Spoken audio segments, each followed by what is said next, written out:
Today's video, I'm going to be going through one tip on every single CDL map. Sit back, relax, let's get right into it. So for the first line of sight, what I like to do is go up here, and as you can see with an AR, you can kind of just watch over top, but most people like to do that. Me personally, I feel like it's a little bit easy for them to kill you. So what I like to do is go through here, do a nice little strafe jump, and you can actually get across here, right? Now this is a better spot. You see a bit of an off angle, you can kind of watch over, but again, what you could really easily do is just go to this bit here and head glitch this, right? So those are the kind of three most common spots to watch over top third, but something most people don't do is they don't go through here, they don't jump up here.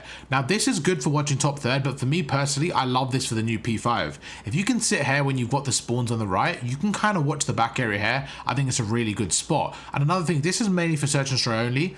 I've not really done this too much, but it's definitely a spot you can use. If the bomb's down there, if you got it planted, you can kind of just sit here and I can guarantee that nobody will check it. You're trying to check the bomb, go through again, and it's just a really good post-plant setup. Now this next spot is actually the same thing, but from the other side, right? So when we were there before, what we could see was the player over there, which was us, we're basically watching this area here, right? Making sure that nobody jumps up to top third. So the problem you have is when you're coming from chicken side here, if you try to jump up the boxes like I did there, if you jump up here, you're quite exposed and you're more likely to die. So one thing I saw as well from the pro gameplay is what they do a lot, I think Shotzi does this as well, is he goes through, instead of kind of jumping up the boxes here, which is quite obvious, instead of jumping up there, he actually mantles over there. So if you jump through and mantle here, you can kind of get behind the wall, behind cover. Now you can't do it from anywhere else, so it's a bit like, okay, cool, what do we do? So you go through, you see the wooden box, you go again, you jump across, and that way you jump up and you're into cover, and that way you're not exposing yourself here. Just a really good line of sight to get to top third quicker, and then you can kind of watch the right, then you can slide cancel to the left, and just make sure you're ready for that gunfight. That takes us nicely into this P3 spot. There's actually two spots here now. I'll probably mess to jump up, but let me show you. So the first one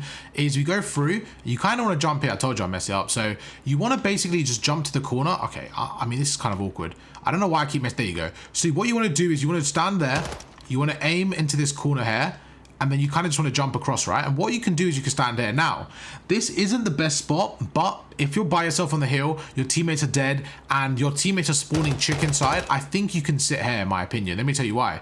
If your teammates are coming from this side of the map, you actually have a bit of cover here. Most of the time, what they're going to do is they're going to come through this door, so assume this door's shut, they're going to look over there, or look behind there. So I think if your teammates are spawning chicken on your left, this is not a bad spot. And in the other side, if your teammates are spawning from the right, so if your teammates are coming from here, what you could also do is go on the other side. So this one's here, you go here, kind of jump across and stand here. Again, most of the time, what they might do is they might, for example, let's just say your teammate's coming from the right, you can sit with an AR and watch in front of you like this. Like, so you literally sit here, your teammates will come from your right, and let's say the opponent does try to slide in, most of the time they're going to slide in like this, and they're going to center onto the right or there. At least that way you're going to be slightly above, and what you could do is you can kind of throw off their centering, and if they slide in, you can get that kill. Again, not the best spots in the world, but it's just good to have in your back pocket. Roll as well when they're trying to get the left point. So sometimes, again, I don't use this too often, but sometimes if I find myself like kind of overwhelmed, they got us in a spawn trap, instead of kind of going through here and trying to jump in across, instead of going through top AC and, you know, being exposed from middle and watching over from here, what I like to do just to create a bit of an off angle, if I'm early or I'm the only one here, I sometimes play here and I kind of let them go across. Again, this is very situational. If I have somebody kind of back alley here on my left and I need to watch this yellow car for whatever reason, this is just a really good off angle, because what you'll find most of the time, again, if I'm the enemy right now and let's say my teammate's back alley or whatever, I'm trying to watch the left, I might jump to the car here and I might just start centering there, right? I might, you know, slide across, start centering to the left. There's very, very low probability the player standing here is going to center up to that ledge. So it's just a nice little off angle to have in your back pocket. Now, if we go through again, it's a kind of similar angle, but it's all about watching this area here, right? That's the main control on P2, and also, I forgot if it's the B point on control, but yeah, basically, if you're trying to get cafe control, that's a really, really good spot, really good off angle. And another one I found as well is if you go to this ledge here, what you can find is you can actually play off the ledge here. Again, I don't do this very often, but if your team's coming from the left, if your team's coming from back alley and you've got somebody top third, this is really important. They have to be watching your middle.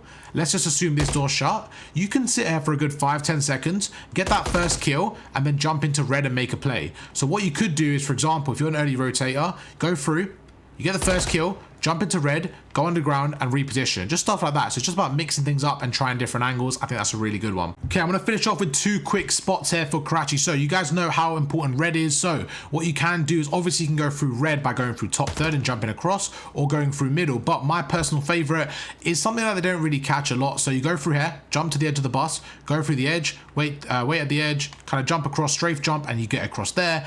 And it's just a really good kind of extra jump if you wanted to have it in your back pocket. Again, you're trying to get into red, but they've got mid-map control. You don't want to be kind of jumping through there. So that's just a really good way to get into red, in my opinion, just so they don't really catch you off guard. And that's, for me, just a really good spot. Let's go through again. Now, let's just say once again, they have cafe control. You're trying to break the hill. What do you do? Well, for me personally, this is one of my favorite tactics. So most people jump up here. But what you find is if you're standing here, by the next time I will try to get enemy POV for these spots just to make it look a bit better. But right now, let's say I'm pre-aiming this spot here, right? If my enemy mantles across, it's an easy kill for me. So what you want to do to avoid that is try this trick, okay? Instead of jumping across here and mantling, you want to go to the edge and just jump across, and you'll find you actually stand on the box with your gun up. Because this is the problem. This is scenario 1. As you jump, you can't really shoot. You can see you can't aim in and shoot. So it's really hard. So what you want to do is instead, you go to the edge, you jump and you aim in. That way you can center onto the box and you can start shooting them. So for example, you know he's there, you go through.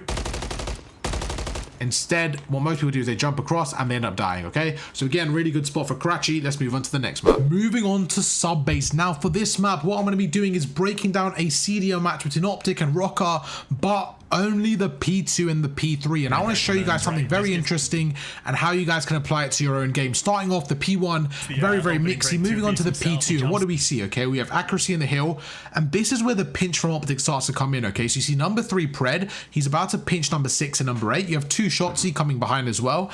At this point, where do you want to be spawning? So you want to be spawning here. You see where my mouse is now. You want to be spawning there.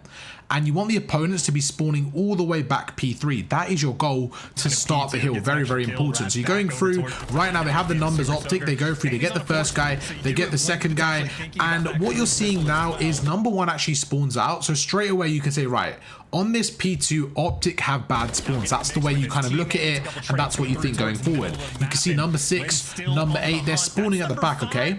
Going to P3 right now, if we were to pause it, Rocker have good spawns, Optic have bad spawns. This is so important.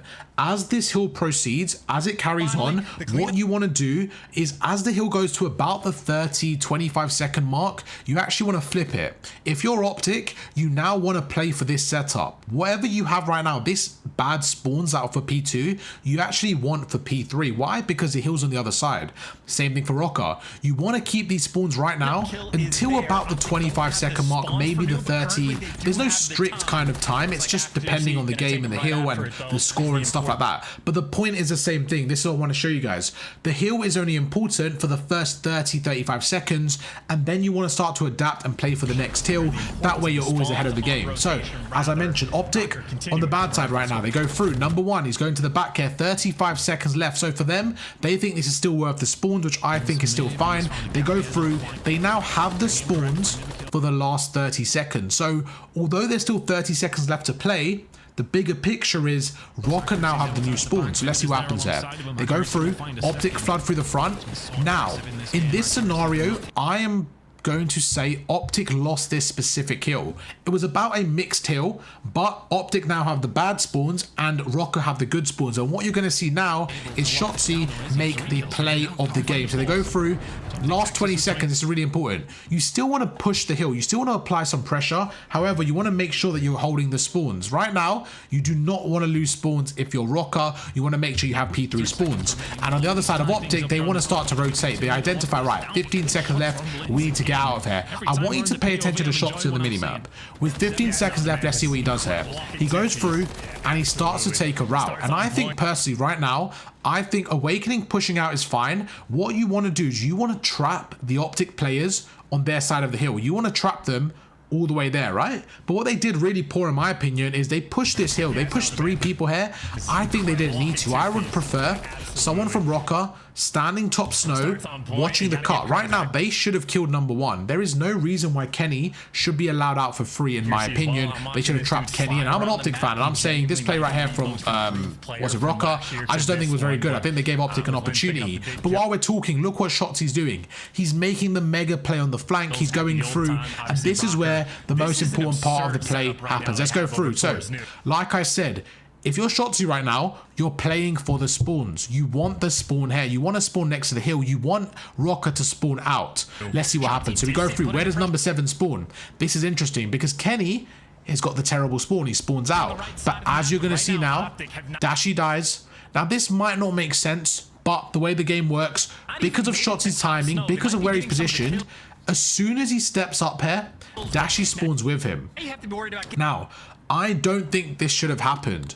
I think Rocker should have had these spawns because Shotzzy was dead and there was someone still there. Traditional Call of Duty, I don't think this happens. However, it looks like the game identified that Shotzzy was on the ladder and it allowed for Dashy to spawn up. What I think Shotzzy could have done is played his life slightly better, even waited an extra second, because I think if he dies here, which he did, and Dashy spawns out, I think that's a really, really tough play because he made the route and stuff like that. But we have to say Shotzzy made the play here. He gives Dashy the spawns. You can see Rocker spawns out. And again, I think Vivid has to identify that Rocker spawns out. Although this is such a weird read, to read that Dashy spawns behind you is such a strange read, but simply because his team are spawning out, I think he should have read this. He goes through, he gets caught out, Dashy gets the kill, and just like that, they're able to flip the spawns and get control of P3. Is it a bit weird? Is it a bit, you know, all over the place? I do think so, but the main point of that was just the fact that with 25 seconds left, you want to start to play for the new spawns,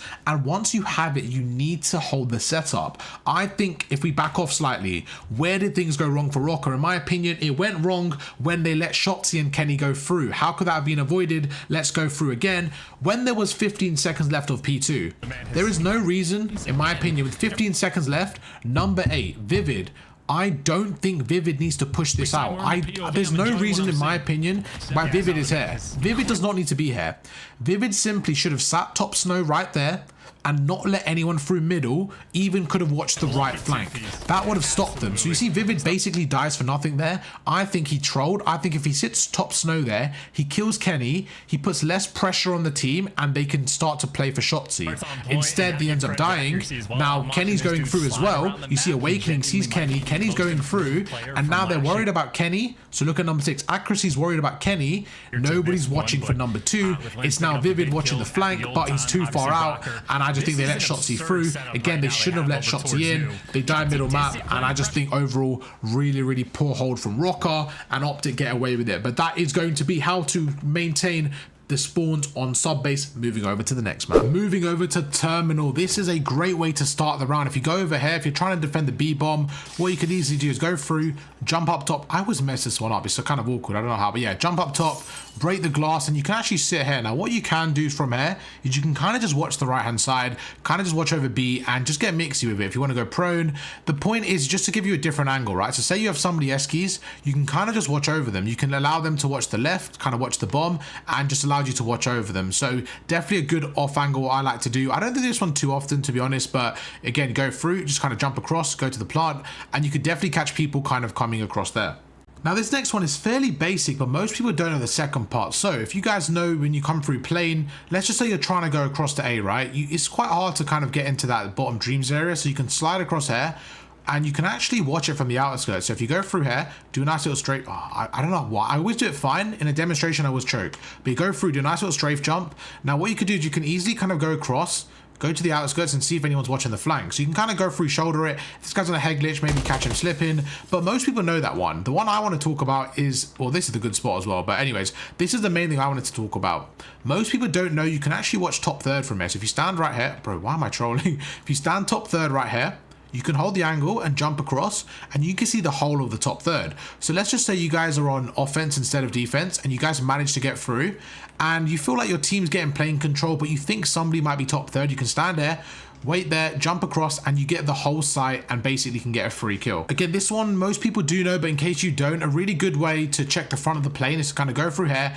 jump across, you can slide across here, and you basically have the whole front cockpit for free, and just a really good way of kind of clearing the hill. But make sure your teammates are supporting you. So let's say you got mid-map control, you think they're in the plane, you go through here, just a really good way of kind of clearing it out. And what I personally like to do is kind of go across, and you can jump across like that, and what you can do is you can actually see if they're back plane. So again, you go through here, you don't see anyone there. I like to go through, jump across like that, and most of the time you can see somebody back plane. So say you're in like a 2v1, that way you know he's back there, and get an easy kill. Another small spot people like to do is, I don't know exactly where it is, I think it's in one of these, right? I don't remember which one, but you can kind of sneak across here and play your life. It's a bit weird, to be honest. I'm not really going to show you that one now, but anyways, moving over to the next one, a really good setup to have in plane, and something you can do instead of sitting here to watch the front, what you can easily do is back away. You can actually stand in here, and most people don't really know this angle. Again, it's a bit of a weird one because I would personally not sit here, but it's nice to know that there's a separate angle so that if you do engage, you can easily back away. Another thing people like to do on plane is kind of stand the back here. So you're watching your bottom plane like this. What you can do is you can go over with a pistol, and you just need to do that. So you don't need to fully commit. You can kind of watch with a pistol, watch the left, go through, watch with a pistol, watch the left. So these spots together are just really helpful in controlling terminal. Let's say we move once again to the other side, the offense side. For me, this is probably one of the best spots on the map. So if you go through here, if you actually stand on this little ledge, right, you can actually watch the flank from an off angle. Now, most people expect you to be kind of standing here.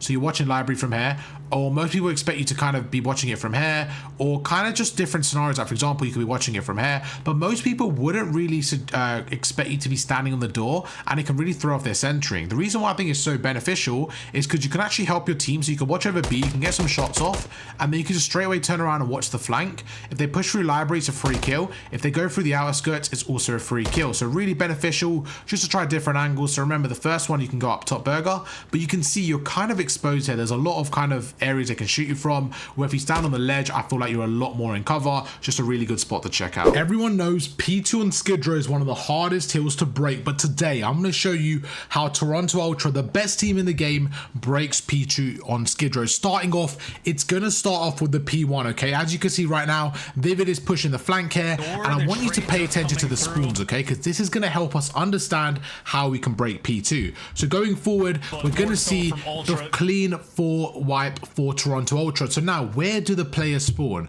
This is really important, okay? There are 3 people from Toronto on the hill. So this is P1, the second rotation in the game, going over to P2. So right now we have about 3 people on the hill, okay? So let's see what they're facing. So we have, yeah, this is basically Toronto's setup right now.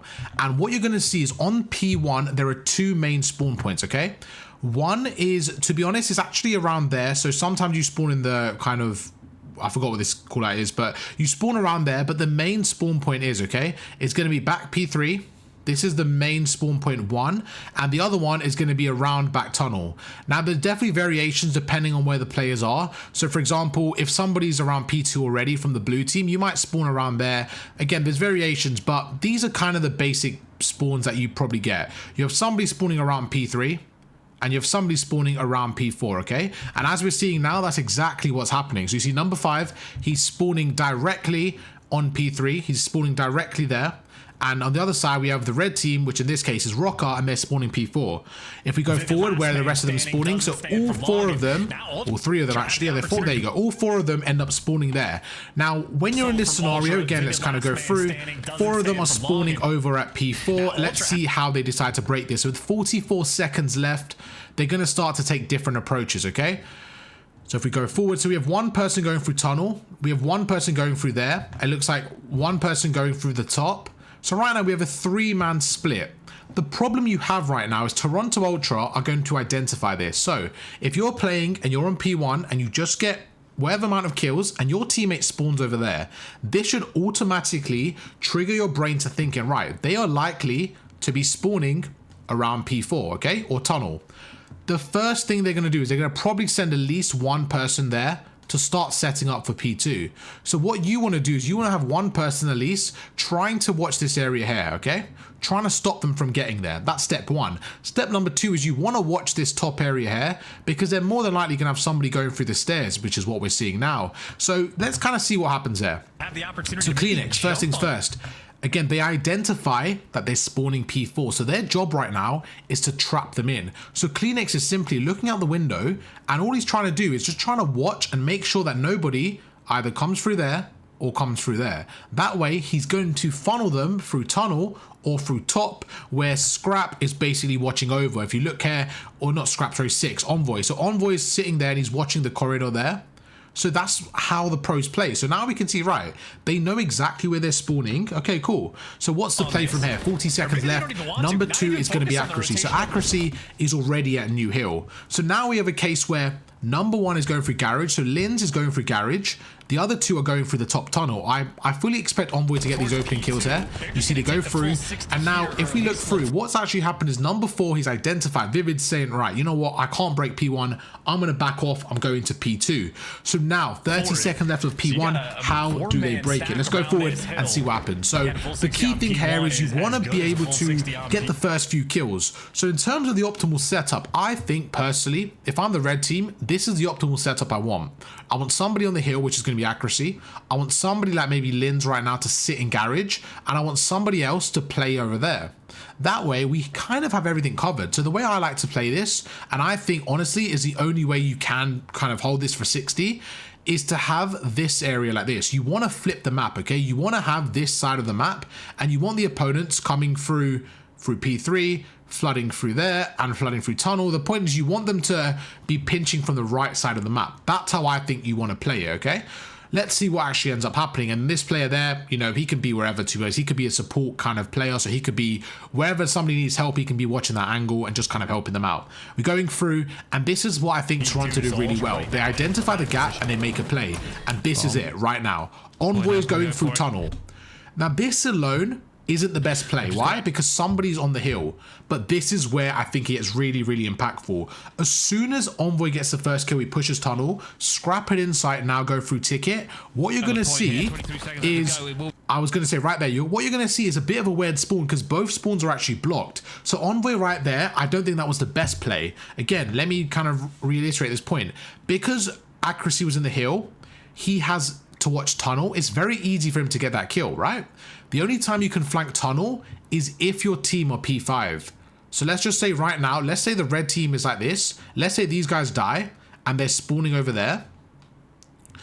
I think then you can have somebody on the blue team pinching tunnel. Let's say this is the setup, right? Let's say Scrappy's up here and he's fighting accuracy. I think while they're distracting each other, I think you can flank tunnel. But for now, this current setup, what we're going to see is exactly what Toronto Ultra do and how they break it. So they get the opening kills. Now pay attention to the minimap. This is why I think P5 controls everything, okay? Insight, he's now blocked off garage. I speak about this in my coaching sessions. The only way to break P5, sorry, to break P2 is by flipping the map. So what I said to you before was you want to basically have a setup like this. You want to be on the left side of the hill, right? But what you do to break the setup is you want to flip the map on its head and you want the map to flip like this. You want to be able to break it from here and you want them to be spawning over there. The reason why this works is because you put all the pressure on them. Let me show you why. They're going to be spawning tunnel. They're going to be flooding through tunnel, watching the cross. Again, in the Pro League, there's only 2 trophy systems, right? So what you can do is you now have a place to funnel your equipment. So Insight's going to sit there. Again, this is all about funneling them through tunnel. Insight's going to be there. You're going to have maybe 1 or 2 players pushed up here. And then your last guy, what he should be doing is playing top middle and trying to pinch them. Because you're hoping that they're doing something like this. This is what you're hoping if you're blue. You're hoping that you can pinch them in and kind of just funnel in and take them out. Let's see what actually happens. So right now you can see number 8, who I expect Kleenex to make the pinch. Let's see what happens. So Insight plays his life well, goes through, takes out one almost, he gets taken out. I think that angle wasn't the best for him. He probably could have hid behind the car, to be honest with you. I think that was a bit of a trolly angle from him. But Scrap is making the play. Again, this is how you want to break it. So Scrap's gone through. Now they have P5 control. I think this is where they can get really mixy with it. They're going through, and let's see what happens. So Scrap's pushed up, they got garage control, they got ticket control. Again, this isn't an easy hill to break, don't get me wrong, but this is definitely the easiest way to break it if you're going to do so. Vivid gets the first kill. I think if Vivid gets his kill now, this is probably a difficult one, right? Why? Because they will then clear this area. I think Vivid gets his kill, they end up having this side of the map again, and you know, they can get the P5 control. For me, P5 is the key here. That is basically what we're playing for. So Vivid goes through. If he gets this 2-piece that he should have got, they would have spawned P3, and this becomes very, very difficult. But instead, he ends up dying, and for me, that is the kill. Scrap's kill right there is everything. Why? Because they've got Garage, they have Ticket, and now 3 players are trapped in the hill. So you see they're going through, Scrap's jumping across, he's getting the shots off to 1, he sees Awakening, he sees Accuracy, they push through, they get another kill, but pay attention to the minimap. What's happening here? Number 4, like I said, he's worried about the pinch. So look at this, they have no Garage control. Number 4 goes through. Look at that. Number 4 is watching behind him. They're constantly worried about the pinch. Envoy is able to go through. Number 1's there on the right. The trades are going in. And right now, while Envoy is distracting them, you can see 7's pushing up. They've trapped them in tunnel. They go through. The trades go in. 3 go down. Scrap gets another one. So again, although they got the kills, this is so important. Scrap pushing through with 40 seconds left. This isn't how you want to hold P2. You want to have P5 control, because look how mixy this is getting. You see they're coming through tunnel. Scrap gets a huge 2-piece. And now, just like that, they have the map control. Scrap goes to the top pair. He gets the 3rd. Why does he get the 3rd? Again, Accuracy was distracted. Now Scrap's going to go in the hill, and they know exactly where they're coming from. They're coming from tunnel. Look at number 4. Good heads up play from number 4. Vivid to take a route, go through, and straight away, again, if we look at the mini-map, we can identify the gaps. As soon as number 4 leaves this area here, what you're going to see is number 6 spawns there. I don't think that should happen. I think number 6 should spawn in P3, but for some reason he ends up spawning there. As soon as number 6 spawns there, what do we see? What's going to happen? Well, if we look at the minimap, we're going to identify Scrap sitting in the hill, right? As soon as he sees his teammate spawn over there, he knows, okay, you know what? The red team, they have to come from P3. Why? Because like I said at the start, there's only 2 spawns. So you've completely flipped it on the head. Now your team's coming through tunnel. The enemy is going to be on P3. So although that's the next hill, it's not ideal. You still have 30 seconds here where you can get the most times. Let's see what happens. That's exactly what ends up happening. You see number 2, he ends up spawning front P3. Your teammate spawns tunnel. You've now flipped and broken the hill. Let's see what happens here.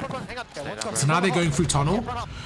With 25 seconds left, they don't mind kind of going for new here. So let's see what happens. Again, they go through, they're spawning here, and you can see they're going to break it, they're going to watch over. And although Rocker started off having the whole break here, you could see with about 20 seconds to go, Toronto had the rest of the hill, they had the rest of the time there, and they were able to fight for the initial time there. Now they push through, they're able to get mid-map control again. You can see number 7, where does he spawn? Number 7 spawns over P4, but what does he do? He backs off and goes apartment. So with 10 seconds left, he's now going to the new hill. He's able to pinch them, and I think that was just a really, really good showcase of Toronto Ultra's skill to show you exactly how you can break it. It started off with a P1, going over to the P2, and like I said, I know this explanation was probably a little bit mixy, I'll be honest, it was kind of all over the place, so let me know how it was. If you guys understood, if it was a bit too fast, let me know, I'll slow it down. But for me, just to kind of go over the main point, on P2, where do you spawn? You spawn here, and you spawn here. If your team spawns there, you should identify the enemy spawning P3. The key compartments are garage. You want to make sure that you have garage control wherever side you're coming from, just to kind of have that power spot. And you want to make sure you have P5. That way, if you have P5 and garage, you're standing there. What you can do is you can flood the hill, which is exactly what we saw Toronto do. They basically flooded the hill. They abused their stuns and nades.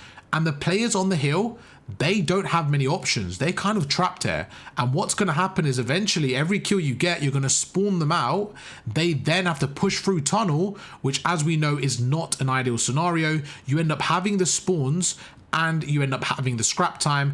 And then whenever your player dies and they push up a bit further, you end up spawning behind them, can start rotating and getting P3 control. So that is how you can break and hold P2 on Skidrow. Now let me make one thing clear. It's not easy to do, however, it can be done. Let's go through to the next map. This is pretty good for P2, okay? So it's a pretty simple one, but you go through to the ledge and you can actually watch over. Now this is really good because most of the time the enemies are going to come from there or from top there. So instead of sitting on the hill, if you've got someone there, you can kind of just stand there and just watch over. So I think this is a really beneficial spot, especially on the start of P2. Now, once you get a first few kills, probably not the best spot, but just to kind of catch them off rotation, I think it's worth trying it out. Now this next spot for me is really good to watch the flank. So let's say you go through and let's say for whatever reason you're trying to watch this area here because you think they might flank you, you can stand up here. Well, it's better with a sub, but what you can do is kind of watch the flank here, and it's actually a lot better when somebody's kind of coming through here.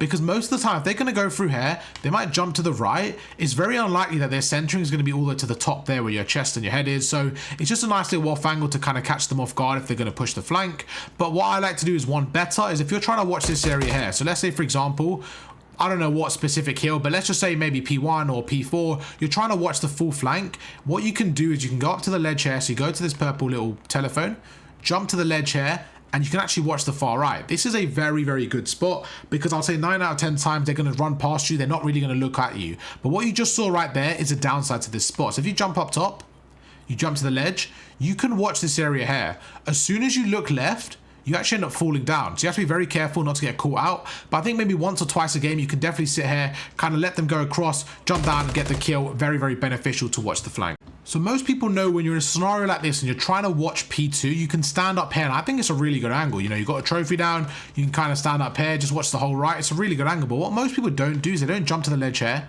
You can jump once, stand up here, and you can actually kind of go left and right here. Now, I don't know if this is G8'd.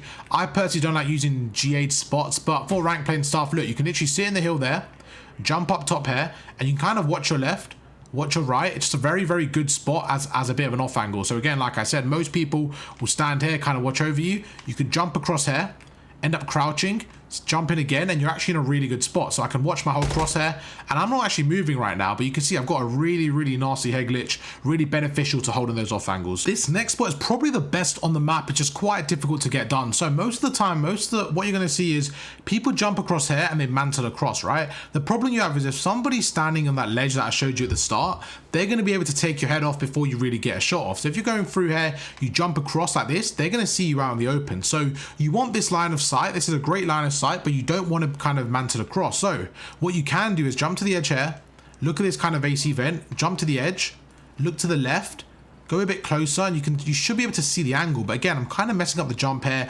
I find this one a little bit difficult, but when you get it right, which I'm not doing right now, it's actually a really good jump. So you go through again, and honestly, I'm not the best with jump spots. That's what I'm trying to learn, but there you go. So you see, maybe you could rewind how I did that because I don't even know how to repeat that. But you go through, you get the right angle, and you can actually watch the right without them kind of seeing your whole mantle. So if you go through, hopefully I can do it again, but you go through again, there you go across.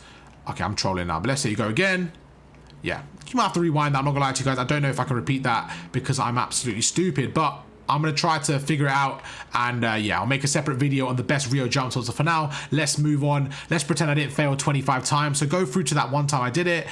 Just try to perfect this, because if you can get it better than I do, which you probably will because I'm terrible at jump spots, what you'll find, there you go, we did it twice. You'll find you can actually watch the ledge there, and it's just a really good opening to get in the P2 control or the P4 or even the P5. Moving over to Highrise, in this video, I'm going to show you guys exactly how Atlanta FaZe got optic Texas in a spawn trap on offense, which isn't the easiest. Normally the defensive team have the advantage, but I'm going to show you exactly what happens. Starting off, the Tiny Terror is going towards the right here, going to go below. Let's see what happens there.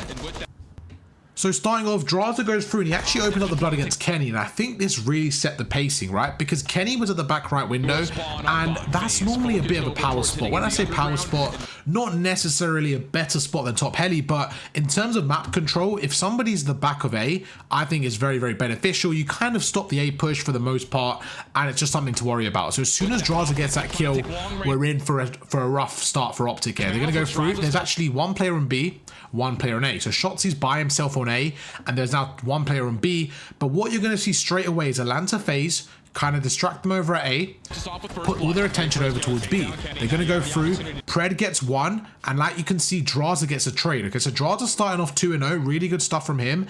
And what they've done is they've cleared Kenny, they've cleared Pred. The last person pushed out is going to be Shotzi. Shotzi's right there on the minimap. You see he gets one, and for me, this kill there was huge right there. They get the kind of kill, and they're able to push back. Okay, so they're able to kind of push back on FaZe there, able to clear their lines. Really, really good stuff. Right there, I think Dashi kind of trolled that, to be honest with you. So you see Shotzi pushes up, he gets a huge kill. Pred helps him out, and now we're in a spot where, okay, cool.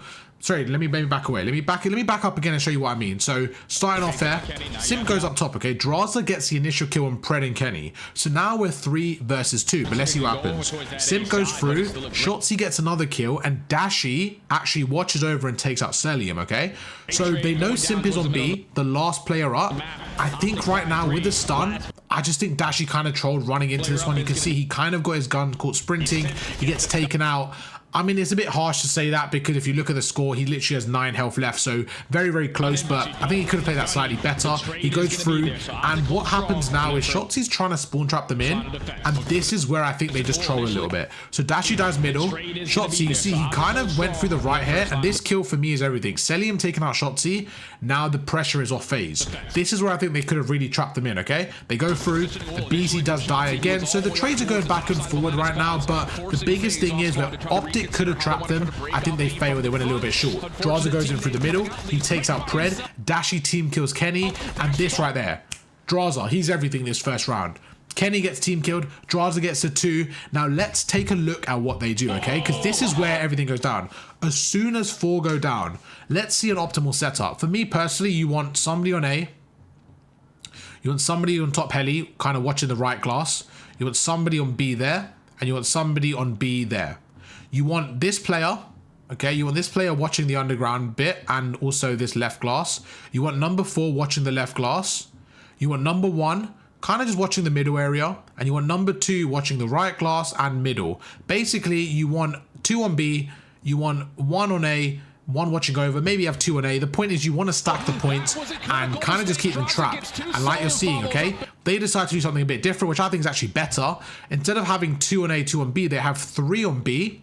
They have 1 over at A, and you can see number 6 a BZ. This is where I think is really beneficial. Instead of a BZ sitting on the point, what they actually do is they actually decide to push a BZ out to spawn trap them in and basically funnel Optic through kind of the right window. They're kind of trapped in right now. If you're Optic, you have to kill a BZ, and this is what they do so well. They triple stack B, the BZ pushes through, and he gets that first kill. So he goes through, he gets that first kill. As soon as he gets that first kill, they're in a good spot. The second he kills Pred, they are good to go. That's 3 down now. The last guy's underground. They spot him there as well. Kenny gets a kill. They spot him. Guess what? That's 4 down.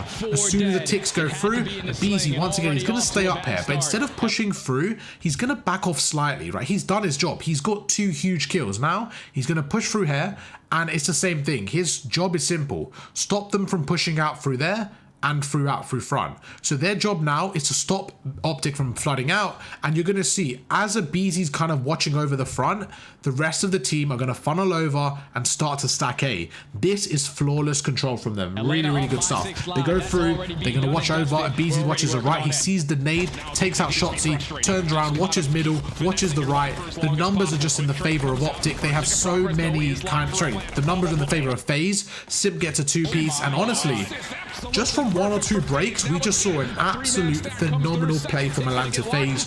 I remember this from, maybe a few weeks ago. I thought this, I have to break down. Just the way they broke that for me was really, really good. They get the first wave of kills. They kind of get trolled. They start trolling. They end up dying. Optic pushed them back. As soon as that second wave come in, Draza gets a 2-piece. From there, I think it was lights out. And that is a big tip for Highrise. How to spawn trap on the offense. Let's move over to the next map. Moving on to Invasion. I'm going to try my best to explain the whole of Invasion hardpoint in about 2 minutes. Let's get right into it. Starting off from P1. Where are the P1 spawns? So, obviously, these are the initial spawns. Once the hill starts and kind of people are kind of spread across the map, most of the time you're going to have back palace spawns there, and you're probably going to have around spawns around there, okay? This is actually very, very similar to P3 spawns. I want you to remember that for the next segment. Starting off, what you're going to have is you basically want to just have a fight for mid-map control. Now, if you're the red team, if you're the blue team, what you do not want to do is give up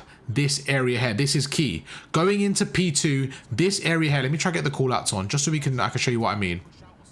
You see here, you see where it says broken? This area here for me is everything, okay? Once you have a bit of map control on P1, you do not want to get rid of broken, you want to keep broken. Let me explain why. Let's say P1 gets mixy, you guys split the time, whatever happens happens. Going into P2, most people think you want palace spawns. That is not correct. Let me explain why. If you're on palace side, this is probably your optimal setup, okay? This is like an ultimate setup for palace if you're holding that side. You probably have something like this, maybe one on the tank there, and then maybe somebody kind of in ice cream or even watching over middle or somewhere. Like the third guy here is kind of irrelevant, kind of just trying to watch over. Let's just say for the argument's sake, he's standing on the Heglitch here, right? So he's able to watch your flank and he's able to watch there. Or even if you want him, you can be on the wall, okay? What you're going to have is you're going to have the red team push up a bit.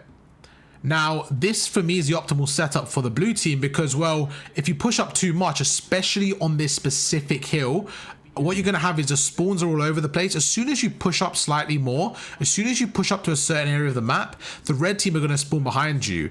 And that is where, even if you get a wave of kills, you're going to spawn them behind you and they're going to get the kills and break the setup. The reason why you don't want palace is for that main reason, okay?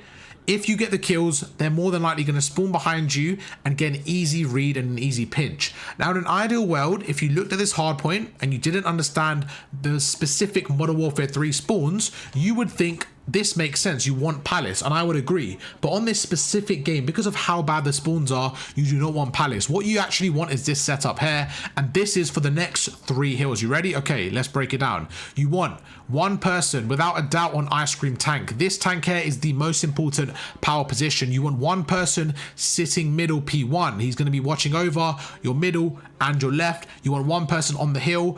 You want him stretched out there. The reason why is you want the person to push him. You want them to expose themselves so that the player on ice cream tank can get the kill. Then what you want is the last person to ideally, honestly, probably be in the alleyway here to start this one off with. And let me explain why. He can help you out and help, you know, ice cream, and 2, he can help you out mid if needed. Then with about 25 seconds left, what you're going to find is about 30 seconds left, they're going to try to break this through the front. It's going to be very difficult.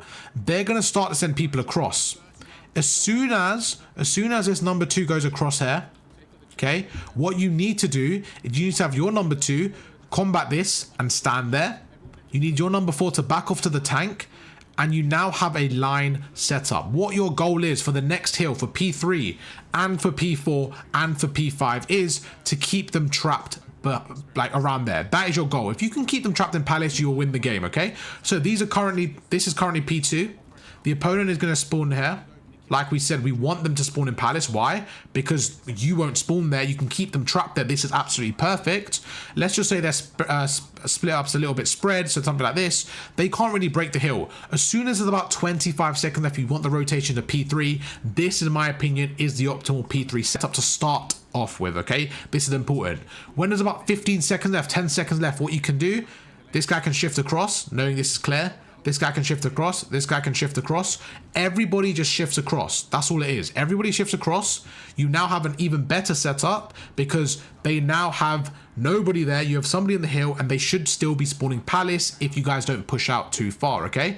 What you can also do is this player here, just to guarantee spawns, he can back off here and play on this tank wherever he wants to play. The point is you want to keep them trapped in palace. Now, what is the palace? So what are P3 spawns? Well, these are the P3 spawns and over there.